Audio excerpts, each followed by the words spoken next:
क्या आपने कभी सोचा है, अगर आज युद्ध सिर्फ मिसाइल से नहीं बल्कि छोटे छोटे फ्लाइंग रोबोट से लड़ा जाए तो क्या होगा? अगर कोई हथियार इतना सस्ता हो कि एक की जगह हजारों में इस्तेमाल किया जा सके तो दुनिया कितनी बदल जाएगी। क्या भारत और फिलीपींस की एक डील चीन को परेशान कर सकती है? और क्या हथियारों की ये नई रेस एक नए ग्लोबल टेंशन को जन्म दे रही है, या फिर ये सिर्फ एक स्ट्रैटेजिक बिजनेस डील है? अगर आप ऐसे इंटरनेशनल डिफेंस और जियोपॉलिटिक्स को आसान भाषा में समझना चाहते हैं तो वीडियो को लाइक करें और चैनल को सब्सक्राइब जरूर करें। कल्पना कीजिए, आप एक बहुत बड़े मैदान में है और सामने एक दुश्मन खड़ा है। अब आपके पास दो विकल्प है, एक बहुत महंगा बड़ा हथियार। ये नए हथियार क्या है? इन्हें कहा जाता है सुसाइड ड्रोन। ये छोटे ड्रोन होते हैं जो हवा में उड़ते हैं, टारगेट ढूंढते हैं और सीधे जाकर टकरा जाते हैं। मतलब एक बार इस्तेमाल और गेम ओवर। अब कहानी यहाँ इंटरेस्टिंग हो जाती है। भारत और फिलीपींस के बीच एक बड़ी बातचीत चल रही है। भारत फिलीपींस को एडवांस सुसाइड ड्रोन देने पर विचार कर रहा है। इस ड्रोन में एक नाम बहुत चर्चा में है, sky striker type loitering drone. इसे ऐसे समझो, पहले अगर किसी को टारगेट करना होता था तो बहुत बड़ा रॉकेट या मिसाइल लगती थी, लेकिन अब ऐसा है जैसे पहले आप भारी मशीन से काम करते थे,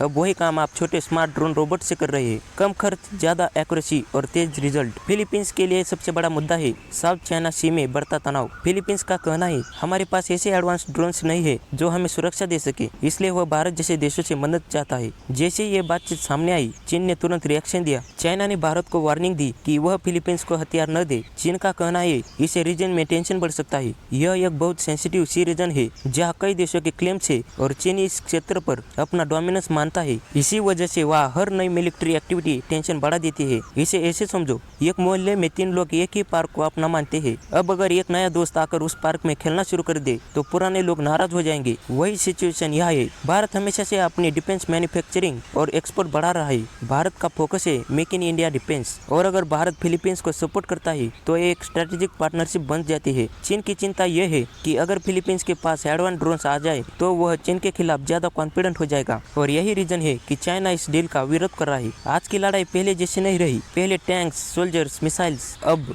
air drone, smart surveillance, precious attacks. मतलब युद्ध अब टेक्नोलॉजी ड्राइवन हो चुका है। कई रिसेंट कॉन्फ्लिक्ट्स में देखा गया है कि छोटे ड्रोन्स ने बड़े मिलिट्री टारगेट को नुकसान पहुंचाया है। यानी अब साइज मैटर नहीं करता, स्मार्टनेस मैटर करती है। अब सवाल यह है, क्या भारत को फिलीपींस को ये ड्रोन देने चाहिए? कुछ लोग कहते हैं ये स्ट्रेटेजिक पार्टनरशिप है, इससे भारत की ग्लोबल इन्फ्लुएंस बढ़ेगी। कुछ लोग कहते हैं इससे चाइना से टेंशन बढ़ सकता है। असल में ये सिर्फ वेपन डील नहीं है, ये ग्लोबल पावर बैलेंस का हिस्सा है। भारत, चीन, फिलीपींस तीनों अपने अपने स्ट्रेटेजिक इंटरेस्ट के लिए काम कर रहे हैं। दुनिया में आज की रियलिटी ये है, जो टेक्नोलॉजी में आगे है वही सिक्योरिटी में आगे है, और ड्रोन इसी बदलाव का सबसे बड़ा सिंबल है। आज की ये कहानी हमें ये दिखाती है कि युद्ध अब सिर्फ सीमा पर नहीं होता बल्कि टेक्नोलॉजी और स्ट्रेटेजी पर होता है। भारत और फिलीपींस की यह बातचीत एक नई जियोपॉलिटिकल डायरेक्शन दिखा रही है, और चीन की रिएक्शन बताती है कि यह मुद्दा कितना सेंसिटिव है। अब आप बताइए, क्या भारत को फिलीपींस का ये सुसाइड ड्रोन देने चाहिए, या इससे रीजन में और ज्यादा टेंशन बढ़ सकता है? नीचे कमेंट करके अपनी राय जरूर बताइए। अगर वीडियो पसंद आए तो लाइक करिए, चैनल को सब्सक्राइब जरूर करें। मिलते हैं अगली वाली वीडियो में, तब तक के लिए जय हिंद।